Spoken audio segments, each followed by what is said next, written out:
Hi and welcome to RainMan&Co podcast series, where we invite business leaders and experts who can tell us about their experiences and share some tips on how to be successful in today's competitive business landscape. Today's topic is management consultancies. And with us, we have the founder and CEO of Libridge company, Shazad Ahmed. Shazad, welcome on the show. Thank you for having me. Now, I want to dive deep right away. I have a lot of questions. Let me ask you something that you get asked a lot, which is the year is 2021. Yes. The world is coming out of COVID, and you decided to found and launch Libridge. What was the rationale behind that? Yeah, it's surprising, that a lot of time I get this kind of a question asked to me. And I believe one of the most important things, fundamental things that has happened now that I look back, at that point of time, honestly, there was no thought. It just happened. So I was stepping out of my previous company. I wanted to join another company, but we had Gulf Food. And Gulf Food is one of the most important events that we have in the food industry. That event was happening. And I met all my colleagues that I know, people that I've been connected to for a long time. So most of them said something to me. They said, look, Shazad, if you go back and work for one single company, again, you become one company man. Why don't you start something of your own? And we can give you some of the assignments so that you can also help our companies grow, because they had seen the kind of growth that we were able to deliver in the previous organizations that we worked for. So that was kind of very encouraging, but honestly, I had no clue that how consulting actually happens. What do I need to do?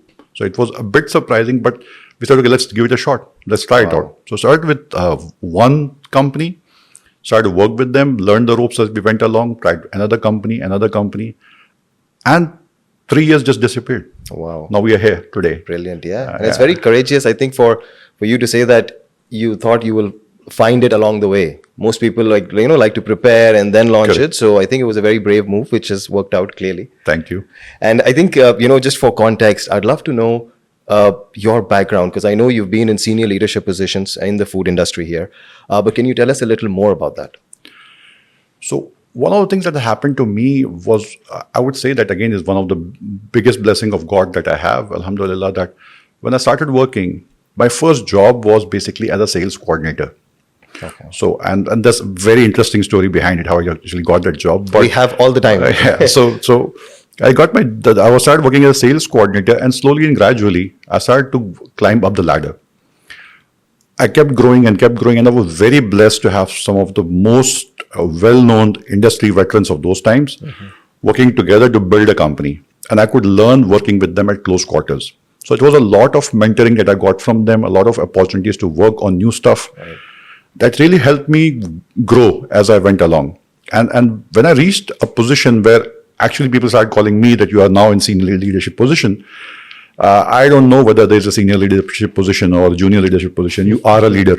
True. And you learn from the best, and you grow, and you try to apply those practices, and that's how you start to grow.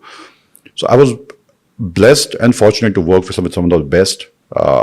Continued, and was a great team that came along together in my last organization.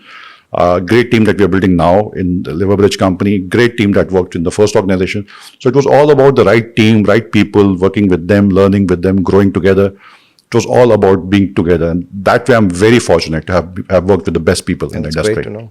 And I think it's like a very empowering moment to know that you started literally from the bottom and then rise to the the level of a president and CEO. And now that you've seen from a lens of being inside the company and growing, and of course, being on a high position, and then now as a consulting lens or as a consultant, how do you see the vision change when you were in the company and now that you're outside helping it grow, both the same objectives? If you look at honestly at the companies within the food industries, even on the larger scale across different sectors, what you primarily find is that the core, the fundamentals of the business remain to be the same. One of the most important things that we realized across that, it was the leadership that always made a big difference, big impact. So in my previous organizations, not only because we were distributors, we were working with some of the world's largest and biggest brands in the food industry. And you had leaders from that industry coming and talking to you. Okay. every time we spoke to them, one theme kept coming really in the front. And that was, you need to have really good leadership in the organization. Right. The primary role of a leader is to set the direction of the company. Once you've got the direction right for the company, you need to make sure that there's a right team behind it to execute that vision that you put into place. Right. There should be the right strategy, the right people, the right structure, the right process, right technology. But all of those come once you have decided the direction of the company, the vision for the company. So the starting point always is the vision. So when I moved from this first position from my previous organizations to consulting, that's the first thing we do. The first question that we ask is, okay, what's our objective? What are we trying to achieve? What's our goal? What's our vision? Wow. Once you have clarity on that, everything else becomes easier to execute. It's getting that why answered first. Right. The what and the how can come, but being clear on this is our vision, this is why we are doing it, and then you build everything along it, and that's the common thing. And have you noticed that when you ask this question, companies still don't know that, or they have figured that out? What do you think? Yeah, that's a surprise. Secrets. Yeah. So most of the companies, I think somewhere they know, but maybe they have not articulated it so well, or probably they have lost that somewhere within the operational day-to-day requirements. I think most of them have there somewhere in their DNA the hidden vision. We need to just refurbish and bring it out. That's the most important bit of it. Right. Getting them, and you as a consultant, you cannot walk into a company and tell them this is the vision, this is how the vision should be. That's not our role. Our role is to encourage them to find the vision, because it's their inspiration. Right. It's their guide. They need to find it, not us. We need to help them find it. Yeah, which I think is like more and more getting sort of seen, that consultants are helping businesses, but businesses need to know how to ask for help. And I feel that, let me ask you a classic brand business question about getting profitability but growth at the same time. Now, they seem to be like, you might compromise on one if you chase one, but how do you feel that we can deliver both? Honestly, this is one of the most difficult questions to answer, that as an organization, sometimes you have growth objectives, and in that process of achieving the growth, you may actually compromise on profitability. And sometimes you become too much profitability focused that you start compromising on growth, which results in losing market share and competition becoming much stronger, that they give you a push that you lose all the business that you have. Right.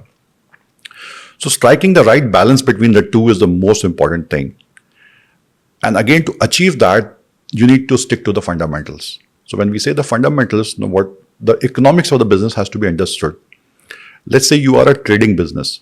In a trading business, one of the most important factors is that your margins are low.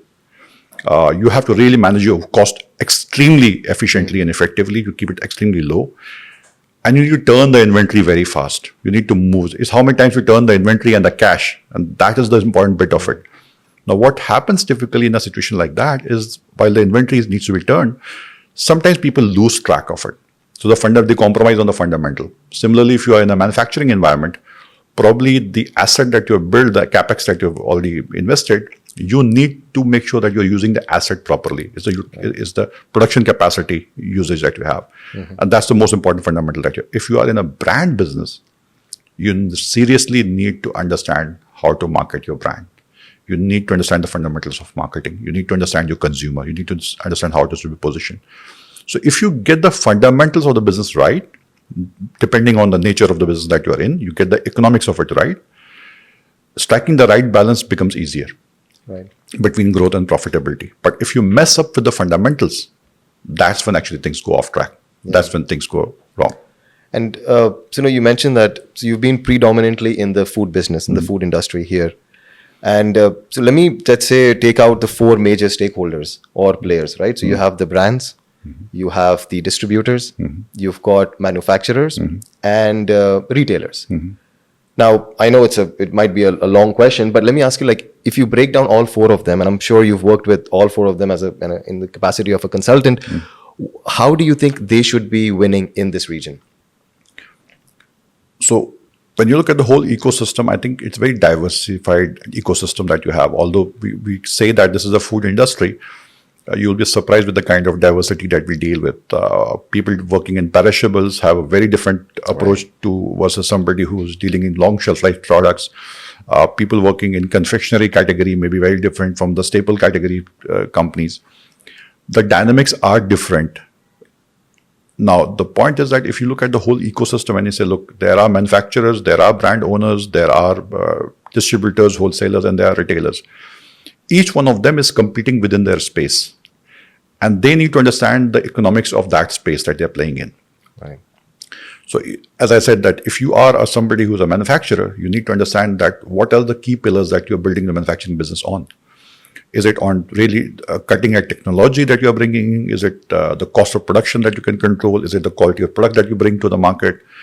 What are your parameters that you're playing on? If you are a brand business, you have very different profile. You're looking at who's my target consumer? What is he or she looking for? How do I appeal to them? What's the best way to communicate to them? How do I keep them engaged? If you are a retailer, you're in a very different space altogether. You're talking about how do I keep bringing the right target audience into my store? Right. How do I make sure that the assortment that I have is most suited to them? Mm-hmm.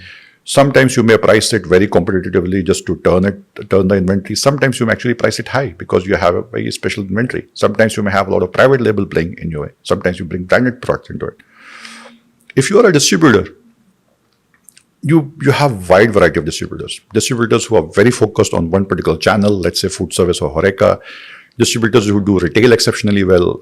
Distributors who do branded products very well. And each one of them needs to understand their economics. The problem begins when you, as one particular type of business, start to do too many things that are unrelated to each other.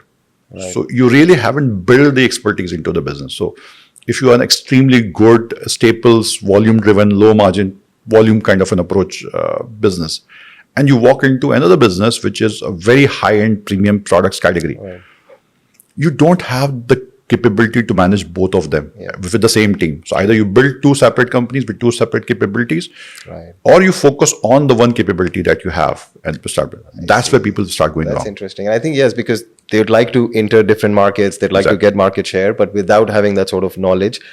Great. So Shazad, the concept or, the idea for these podcasts is to reach out to the SMEs and the small businesses, because like I am guilty of this, that I think that consulting was or is reserved for, MNCs or companies that have thousands and millions of budgets, right? And they can pay consultants. But is that true? Or do you think that you don't really need all that to have a good consultant on your side? So everybody needs a consultant. That's important, because probably the role of consultants have not been defined properly over here in this market. So a lot of perception plays over here. Now, the big guys can afford the big companies, but they can also afford to have very expensive resources actually working for them on a full-time basis. Versus if you were to move into a scenario where you are a mid-size or small-size business, you cannot afford that level of expertise and the price that you have to pay for it. So how do you build your business? So you don't have that level of expertise, that level of experience, you cannot afford it. So you need to outsource it. So you need to reach out to people who actually have done it. They know how to build businesses. They have the right expertise, and they can work with you so that your organizational values and DNA and vision can be achieved. Right. Now, to do that, you need to reach out to consultants. But like everything else, there has to be a right fit of consultants. Sometimes somebody could be an extremely good consultant in one particular category. May not mean he's the right fit for you. Sometimes consultants come to you and they give you very fancy PowerPoint presentations that you don't understand. And wearing fancy suits. And exactly. Yes. So sometimes you just need to roll your sleeves, be very practical, understand the business, look for those kind of people. There are many good people who have done great stuff for fantastic companies, build brands in the market, build organizations, expanded geographically, taken the international markets very strongly. Those are the kind of people that can really help you, but in a very organized way. And they actually come to you at a fractional of a cost versus hiring somebody full-time. And you actually may not need full-time resources. So honestly, for me, the way I look into it, I believe that the small and medium-sized organizations need a lot of consulting support Right. for them to be able to grow into a large-size organization profitably, being able to grow, scale up profitably, and sustain it.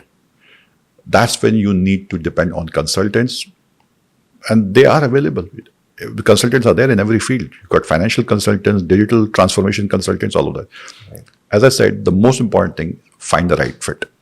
And I think it's more of a mindset change as well, because business owners tend to think that I know it all. Exactly. Or, I'm too sort of, my ego is too high to ask for help or consult. But I think that's changing. The more you realize that, you need to just raise your hands and say that we are struggling to go to the next phase. How can we help?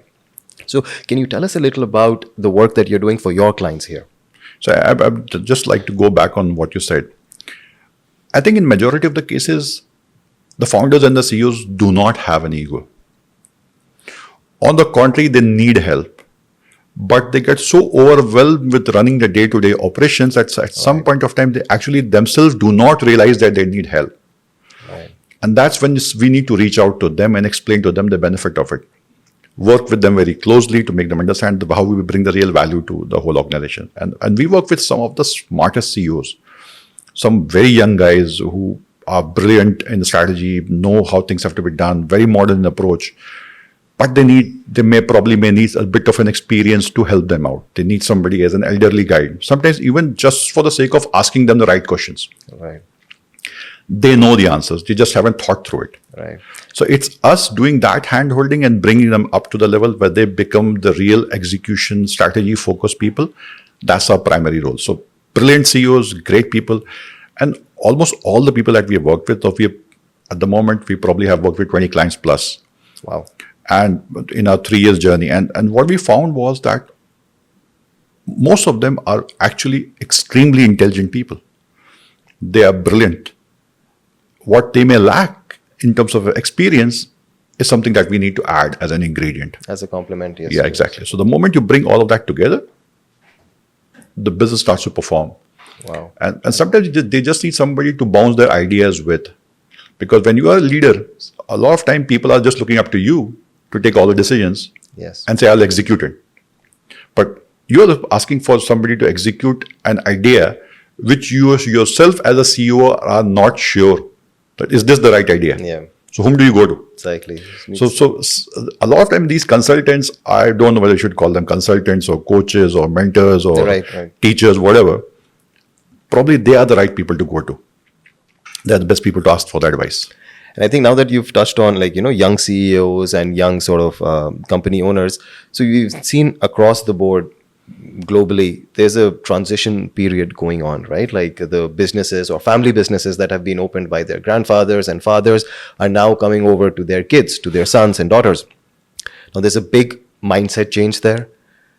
Have you tackled that? Yeah, I'm glad you're asking this question. So if you look at the market, most of the time, a lot of entrepreneurs started their journey by being sheer risk takers. They build their businesses by their sweat, their hard work. That's how they build their whole business. Now, this company that they have built are substantial companies. They do turnover into millions, sometimes hundreds of millions of dirhams of turnover, but they become stagnant at some point of time. The reason is because they haven't actually upgraded it and brought in the right structure and the right processes and the right technology and all of that. Now, these people, when they were building the businesses, these enterprising people, these people who had the vision, once they build a business, they start making money. When they start making money, they start sending their kids over to the best institutions worldwide to get the right education. And they got educated in a very structured environment. They come back in a very traditional environment. It's a very different. And it's not a fit. So what's the choice? I mean, either you exit the business, you sell it off, it's not the right fit, or succession is an issue, or you actually accept the things that the way they are, and which is very frustrating for a young CEO to come in.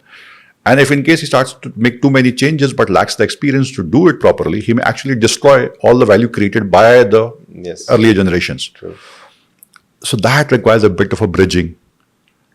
And we say this, we say, look, we're using our expertise and experience as a lever, and we're bridging the gap, the performance gap. Oh, so that's Liverbridge. That's leverage, correct? That's how the concept of leverage is. That you. So I was watching a series. It's very interesting. I was watching a series, and in that series, the one of the lead actors keeps saying this: "What's my leverage?" and "What's my leverage?" in every negotiation. Yes. That's like a word, yes. Correct. Leverage, of course. And then I started to look at, okay, well, what is the meaning of leverage? So in physics, the way we define it is that when you make minimum effort to lift something really heavy, it's called a lever. So minimum effort to lift really heavy, correct? So that's how the word lever came into place. And then we said, what exactly are we doing? We are bridging the gap, performance gap. So one generation to another generation, we are the bridge. You want to grow your business from where you are to the next, and you want to take the transformation journey, we are the bridge. Wow. So the intention is to bridge the performance gap. And that's also, we have worked with some of, going back to your question, yes, we have worked with such people. And actually, this is a very exciting part. This is what we love to do. If intelligence on one side and pure enterprise on one side. Yeah, exactly. I mean, you bring them together, wow. You have a lethal combination over there. Incredible. Yeah. So let's just talk about the framework of Liverbridge. So, thanks for that little insight about the name. Makes a lot of sense. For someone who missed it, that in the physics class back in school. Now I know. But can you tell us about the framework of Liverbridge? When you work with clients or businesses watching now, what can they expect from Liverbridge? First thing that they probably should expect from us is a clear diagnosis of the business, which is being able to tell them, look, this is what you're doing is extremely good. Focus more on doing this and maybe exit this, leave this, or reduce this. The intention is to get clarity of what you need to do and what you don't need to do. Right. A large part of strategy actually is only a choice between what you should do and should not do. And the first thing that you should take off your table is the things you don't want to do. And so that you have the right choices to make. And then you select the one that you actually believe that the organization should put the maximum effort to build. So the first thing they should expect is a clear focus. Right. In a lot of our clients, we have actually said very openly and upfront that, look, you shouldn't do this business. You should get out of it. There are clients that we've gone back and says, why are you not putting more money into this business? This is where you're actually winning. And one of the recent cases actually had a client who was not talking about one of his business, but he was very excited about the other business. And we had to go back to and tell him, look, this business actually makes more sense for you. And this is where you are actually sitting on a gold mine. You should grow this versus the other business that you're chasing, which you may have certain expertise, but you don't actually understand that business really well. You can't excel in that. Correct. So that's the first thing that we want to achieve, clarity. Once you have that clarity, then we're like, okay, what's your strategy? How are you going to achieve it? Okay. Now to achieve this, what's your plan? What are the resources? What's the structure? What's the people? What's the technology? So you start building that together with them. Now, once the organization is prepared, now they have a clarity of vision, they have a clarity of strategy, they understand what is the structure, they have got the right people on board, then the process starts to kick in. Right. So it starts to grow by itself because now the process is the one which is driving the whole business. Most of the cases, it's the individuals who try to make all the decisions throughout the day. And we keep telling people, it's not the individuals. It's not a one-man. It's not a one-man. It's an organization. The organization should work. That's why the word organization comes. And when we claim that, we want to be an organization development consultant, one of the things that we stress upon is organization means getting things organized properly. It's the whole system that has to work. Right. That's where most of the people get it wrong. And this is our job then to move in and say, okay, look, this is where things are going wrong. From our experience, this should work, this shouldn't work. And we respect the decisions and the opinions of the leaders within the organization, but try to be very consultative in our approach, not being authoritative and saying, no, I'm saying this should happen like this. Right. That's where the word consultant comes in. True. No, it's very, and I think what you talked about also is what I feel it's a very bold sort of decision to make, to tell a business that, you should not chase this, you should close this down. Exactly. Because at the end, then it might just hit them, right? Because, but to say that is like, because you have their sort of better intention in mind and you say that. So it takes a lot of guts, I can imagine, going to a client and saying, you should close your business. But about the timing, because you said that it's a process and process takes time to work. So what, let's say, is an average frame for things to start moving, or for decision makers or CEOs to see, my efforts are being sort of recognized and being changing. So what timeline are we talking about? So another part that we always keep telling everybody is that once you have a vision This vision is always a long term. You have to work towards it. There's no short term results that you can expect. There's no miracle happening over here. It's a process. It has to work. It has to take time. The best things in things in life take time. So if you have that one idea that you want to commit the whole organization to, and you really want to be the best of the best in that category, you want to be far ahead of your competition, it's going to take time. Because it's not about one decision. It's a list of decisions that you need to take. Each one of them has to be executed to perfection. You probably are sitting at a situation which is like a worst or bad situation, and you start moving from worst to bad and bad to okay and okay to good and good to excellent, correct? Time, So it doesn't go from bad to excellent. Yep. There's no journey like that. True. In some of the companies, it has taken us maybe 6 months to 8 months. In certain cases, it has taken more than 1 year. But I think the CEOs have been patient because they can see the initial results and everything, things getting aligned. And they know that what we are putting is the roots. The stronger the roots, the taller the tree can grow. Brilliant. And Shazad, I know I should have asked this question way at the start, but I was so carried away with the business questions. So can you tell us a little about yourself? When did you come here to Dubai? And yeah, like a little background. I would love to know. So I was born and raised in India. So we have a very small, beautiful town called Jabalpur in the heart of India, central India. And so I was born and raised in that part. And my father was a professor. And he actually was somebody who was an extremely good teacher. He used to look forward to his classes, and I learned a lot from him the way. And he was also very good in terms of being a visionary. Mm-hmm. So even the small stuff that he will do, he will actually have a vision for it. Like, this is how it's going to look after 3 months. So from a very childhood, I was able to learn a lot from my father. And then, of course, within the family, there were a lot of good things happening. My mother, she has been my mother is a great orator. She tells stories like amazingly well. She's like superb at that. And so sort of learned those things from them, and then moved to Dubai in 1998 over here when first, as I said, was a job as a sales coordinator, moved on to be a salesman, supervisor, kept growing. All through, it was not so much my qualification that mattered. It was rather the curiosity to do something more, to keep learning, that actually now when I look back made the difference. So now I tell this to all the young executives. I said, look guys, for me what worked was being open-minded and willing to learn. Yes. One of the things that happens is, I know this may not be the right topic for it, but when you work for an organization, as an individual, organizations reward your performance, not learning. Wow, yes. Correct. So, but if you want to really excel and grow, you have to keep learning. So how do you make effort in an area where the organization is not rewarding you? Yeah, and that's a tough one for correct. Most of them. Yeah. And if you don't learn, you don't grow, because learning actually is a process of pushing you out of your comfort zone, doing stuff that you've not done before.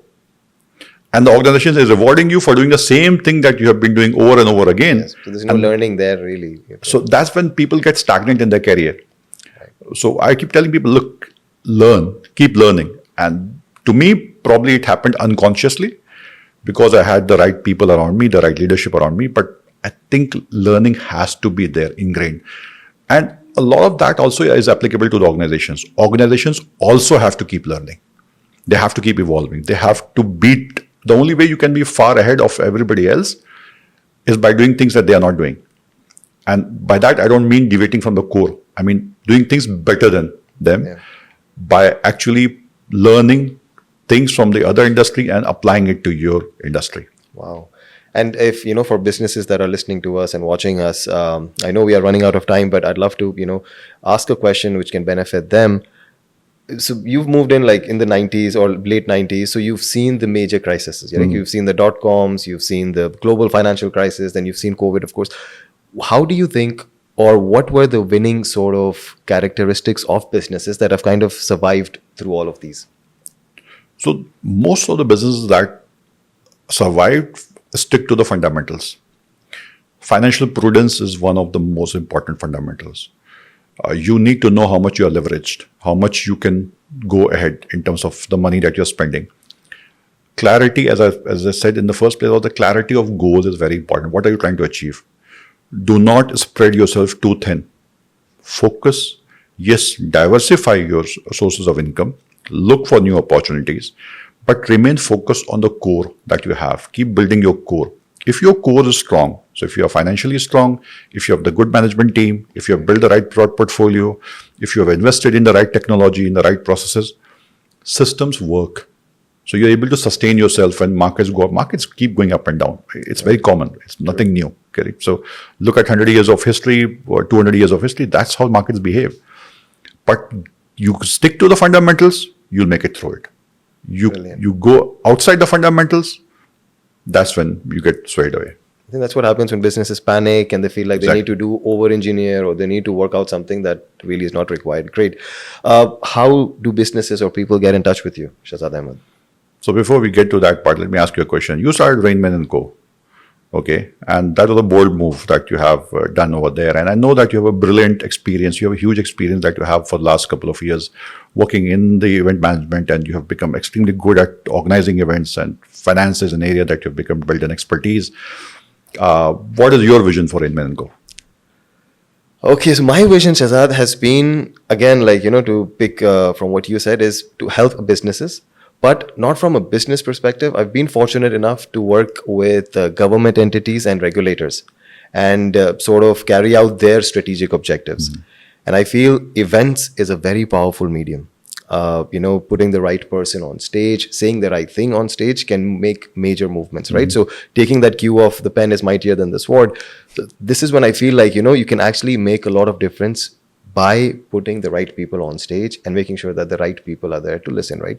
So I feel that is my mission, to, help countries, help economies and government entities to reach their strategic goals through events and through, properly curated events and outreach programs. So, for example, this podcast that we are doing, I often had a lot of misconception about consulting. Mm-hmm. And like I said, I was one of the guys who thought it's for big companies and fancy, all these presentations. But then I heard your story, and I know that you've been very, vocal on LinkedIn. So I used to see the post and I'm like, how is this one person making so many changes? And I've seen the businesses grow. I've seen, your sort of organic growth. And I feel like there should be more people who should listen to you or your ideas and how you do business, because that might inspire them. And if that does, I think that serves my purpose, that, I've brought the right product or service to them. So your intention is to bring the leaders from the industry to be able to reach out to the audience, to listen to the best practices and how they can actually do better business. How better business, exactly. So how did you come up with the name RainMan? I mean, it's a very different name. So RainMan comes from a couple of factors that I put together. So the first was, I'm a movie buff. I watch a lot of movies. I also act in my free time, which I get very less, but whatever I do, I act.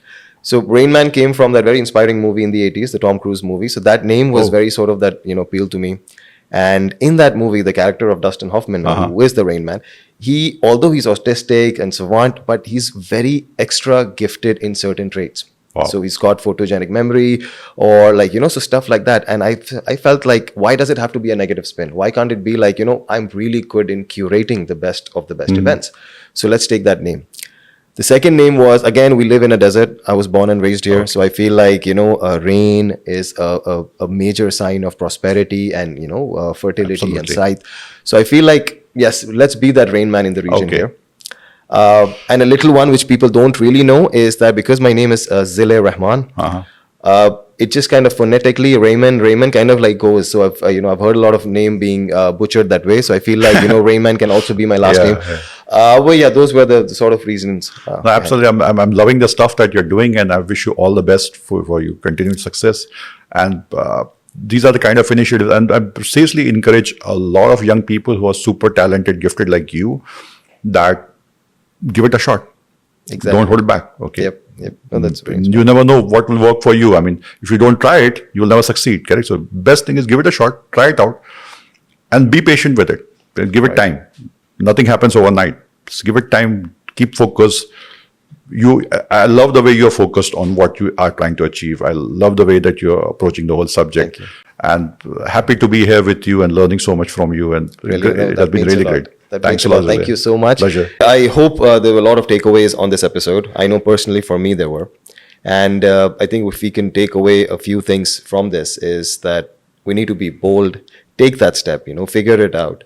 Don't hold back. And if you see that you're failing or not getting it there, we have the consultants to help us. So thank you very much for tuning in, and we'll see you next.